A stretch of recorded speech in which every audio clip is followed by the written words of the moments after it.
আজকের ভিডিওতে আপনারা দেখতে পারবেন নরসিংদীতে নতুন উদ্বোধন হওয়া কাচ্চি বিলাস রেস্টুরেন্টের মাটন কাচ্চি খেতে কেমন। আসসালামু আলাইকুম গাইস, কেমন আছেন সবাই? আশা করি সবাই অনেক ভালো আছেন। আজকে হঠাৎ করেই নরসিংদীতে যাওয়া হয় এবং কাজ শেষ করে বেশ খিদে লেগে যায়। তখন ভাই বলল নতুন একটা কাচ্চি বিলাস রেস্টুরেন্ট ওপেন হয়েছে আর সেখানে নাকি অফার চলতেছে মাত্র 230 টাকায় মাটন কাচ্চি। তাই ভাবলাম চলেন যাই, টেস্ট করে দেখি কেমন। প্রথমে আপনাদেরকে বলে রাখি, আমার কোনো পরিকল্পনাই ছিল না যে আজকে ফুড ব্লগিং করব। একদম হঠাৎ করে যাওয়া, তাই শুরু থেকে ভিডিও ধারণ করতে পারিনি। প্রথমেই যখন প্লেটে কাচ্চি আমাদের সামনে নিয়ে আসা হলো তখনই আমার কাছে পরিমাণটা একটু কম মনে হচ্ছিল। মাটনের পিসগুলো তেমন ভালো লাগেনি। স্বাদের কথা বলতে গেলে বাতগুলো আমার কাছে একটু শক্ত মনে হচ্ছিল, খেতে কেমন জানি মজা পাচ্ছিলাম না। আর কাচ্চিতে একটা আলুও ছিল না। জিজ্ঞেস করার পর জানালো আলু নাকি শেষ হয়ে গেছে।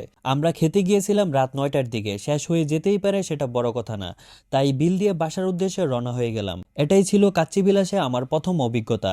যেহেতু নতুন রেস্টুরেন্ট, আশা করি তারা বিষয়গুলো খেয়াল করবে এবং সার্ভিস ও মান আরও উন্নত করবে। আপনাদের মধ্যে যারা ইতিমধ্যে কাচ্চি বিলাস থেকে কাচ্চি খেয়েছেন অবশ্যই কমেন্টে জানাবেন আপনাদের অভিজ্ঞতা কেমন ছিল। ভালো থাকবেন সবাই, দেখা হবে পরবর্তী কোনো ভিডিওতে। রিভিউ বলতে গেলে রাইসের পরিমাণ খুবই কম ছিল আর মাটনের পিসগুলো খুবই ছোট ছোট এবং হাড্ডি ছিল।